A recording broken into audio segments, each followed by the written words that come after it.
Hi everyone, welcome once again to Cooking with Carlos. It has been a little bit of a while, but we are back here with you to keep teaching you some of the usual skills, the necessary skills to be a proficient cook, be it at work or at home. I am sure you're gonna enjoy this little episode that we got for you. Today we're gonna do a couple of things, mostly knife skills. We're gonna show you a couple of secrets on how to process herbs. Nothing very complicated except on how you use your left hand with the knife. And then we're also going to show you how to speed up a process, for example, in cutting up bread or cutting up garlic. Those are things that might be very simple to a professional, but to the amateur it might be a little bit of more work. So stay tuned and here we go. We got bread, we got parsley, cilantro, sage, a little bit of garlic. Each one of them to be cut in their own specific way. We're gonna start with the cilantro, which is one of the easiest ones, even though it does need a lot of again, handwork with your left hand. Okay, so once they've been washed, the most important part is to obviously locate yourself in your cutting board. You always got to be in the middle of your cutting board, and then your knife, gotta make sure that it fits your hand as usual, and then be knowledgeable of what you can do with your left hand. That is the fun part right there. So what do you do? First, you need to bring together the cilantro. Kind of like bunch it up like that. It doesn't really matter if you have a little stem, at least not on cilantro, not for me. Actually, cilantro has some of the best flavor and the most oils in the stem. And then you're gonna tuck in your fingers like that. And then you're gonna be working your knife against these bones right here, your knuckles. Very, very simple, so they say. So what I'm gonna do is I'm gonna press my knife against my knuckles, just like that. And then I'm just gonna start cutting, making sure that I'm looking not outside, but mostly in between my fingers and the knife. Okay, so this is kind of what the movement looks from the side. You see how I'm rocking my knife? That's one of the secrets. And now from this side, you're gonna see what I mean when I say look in between your fingers and your blade. Now you can also see how my hand is moving back, kind of like a little spider, webby spider. And I get a perfect cut known in the professional kitchen as chiffonade. We will see it closely once we're done, because obviously we do not want to stop in the middle of it, right? And well, this is what chiffonade looks like. Very, very thin strands of cilantro in this case. And that is it. That's how you would finish. Alright guys, so you saw how we worked the cilantro, and one of the peculiarities that we have in the way that we cook in the kitchen is to make sure that most of the oils from the herbs do not end up in our cutting board. If you can see, the cutting board right now is completely white. If you were to go crazy and just start chopping up all the herbs, you know, going crazy, yeah, you might end up with a nice little green color on your plate, but the potency of the herbs is not be working as well as it would in if you were saving all that oil into your dish. And so truly the real part, the real skill comes into how you can work with the herbs quickly. So again, you can save the oils, you can save the color properly, but also so you can get going and you can speed up, right?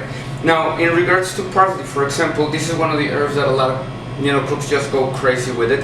I don't. I still chiffonade it, and even when it comes for stews, I do not cut it very thin. I actually just chop it up and put it on the stew, and then make it happen, make a lot more flavor happening on that dish. But again, what we're going to be doing is we're going to show you again how to chiffonade the parsley, and then we will go from there into how to mince it. Alright, so again, knife nice and flat against your hand, knuckles are important, and then you just start working yourself away.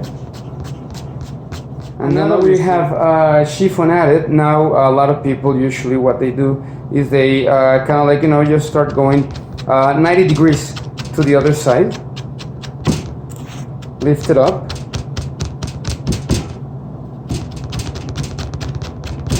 And again, you can turn this into dust if you wanted to. You would need to dry it out, wash it, dry it out, and then use it, because if not, it's not going to last past the end of the day. But in the end, this is how you can do it quickly, efficiently, and you get a nice cut. It works very well. So now we have our cilantro, we have our parsley ready to go. Now we're going to practice once again on how the cutting procedure is done. Pay attention, and you should be able to get it this time around. Now remember, practice is always perfect. So here we go. Again, this time around we're doing sage leaves. Sage is a little bit easier because it's straight, it's flat, ready to go, and it can really help you get your knuckle work done very, very nice and tight. Do notice again the motion of the knife, right? The knife is rocking, it's not just staying put. I am using the serrated part of the knife to make sure that I'm cutting through the earth and not pressing against the earth. That's one thing that you definitely don't want to do.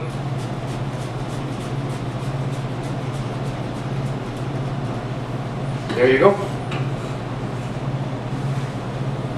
And well, now we move on to the piece de resistance. What is that? The garlic. As most of you know, garlic, it is not easy to process, but it can be a lot of fun. It can get you very, very good with your knife skills. And also, it will provide you a new window into how we cook. I personally, with garlic, like to keep, again, the oils in the garlic, not on my cutting board, and that will always help me to bring out more flavor of the garlic into my dish instead of, again, the cutting board. So what we do in my kitchen is we just cut the little end part of the bulb, and then we go ahead and just lay it flat on the cutting board, and we slice it really, really thin. Okay. That is kind of like a traditional way of garlic use in Italian kitchens. So I have taken away that to use for my own personal likeness, I guess. And it works very well because the flavor of the garlic just permeates into the dish. And as you can see, I'm getting very, very thin slivers of the garlic.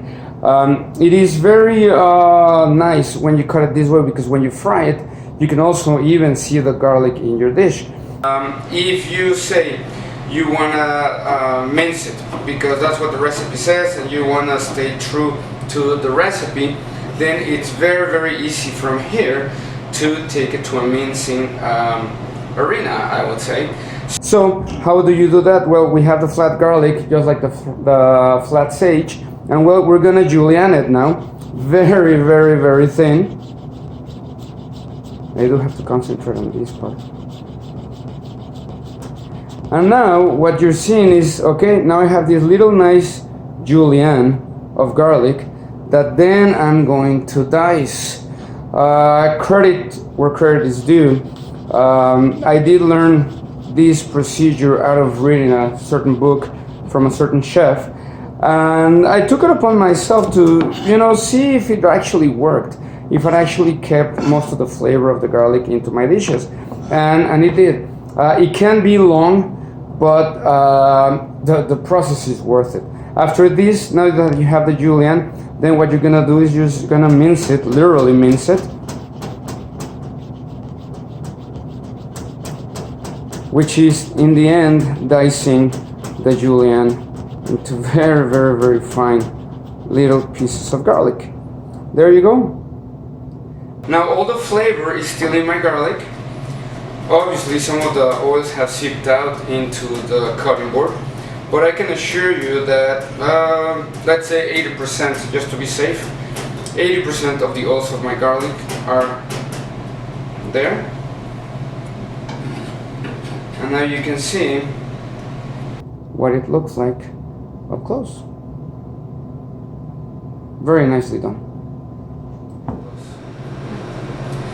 And well, now you will see that the process works. Our cutting board is nice and clean. It doesn't really smell much like garlic, except for the maybe little oils that ended up there. And in the end, the way that you manage your knife, which is what we're going to talk about next, is what helps you really develop those knife skills, that speed. And be able to bring that into your own dishes and concentrate the flavor in the pot, as they would say. So now, what we're going to show you last is how to slice bread. Another particular knife skill that we require in the kitchen. But also, since we have all these herbs and the garlic, we might as well use it for something, right? So we're going to show off a little bit of knife skills on how to slice bread, making sure that it is, even though it's soft, you can, ply it around with your hands. And then we're going to add some olive oil, crushed red pepper flakes to our little herby garnishing here going on. And we might end up just doing some little chimichurri. So here we go. First things first, you got to have a proper knife.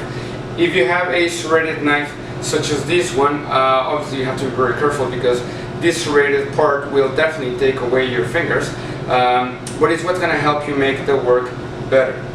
Some people buy cheap slicing knives, they don't really work. So again, your hand knuckle work, you got to make sure that your knuckles are tucked in, but helping you to keep that knife edge nice and straight and out from the tip of your fingers, which should be nicely tucked in. And here we go. So you can notice also when slicing bread that I am not putting any pressure to the knife. I'm letting the knife do the work, the weight of the knife do the work. And that's why it's important for you to have good knives.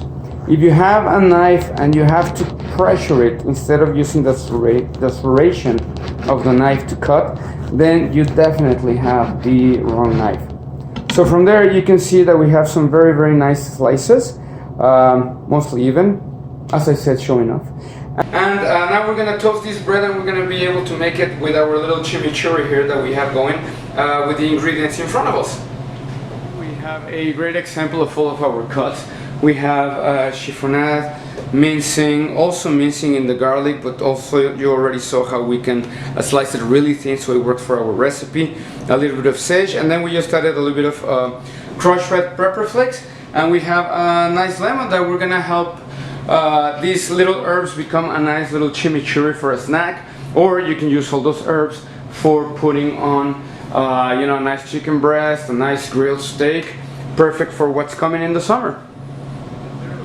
Throw all our herbs in there, and like I said, this chimichurri is great for a nice steak, a nice grilled chicken breast, even make it with a kebab. And really simply, after you're done with the herbs, then the only thing that you need to do is a little bit of olive oil. You don't have to add a whole lot. And even if you wanted to make it or soak the meat in these type of ingredients, let them sit overnight. You will see the big difference of something so good. A little bit of lemon juice. And then we're gonna finish with just a little bit of salt and pepper. Mix it together. And then, you know what? Why not? I'm gonna mix it together with the bread.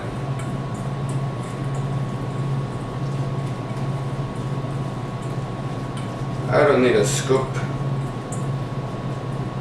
And well, there you have it. You have practiced now a little bit of your knife skills, chopping up herbs, cutting up herbs, maybe even learning how to use a knife so you don't have to pressure the knife into cutting and helping you work.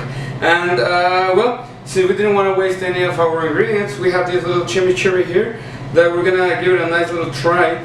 And I can assure you, if you like herbs,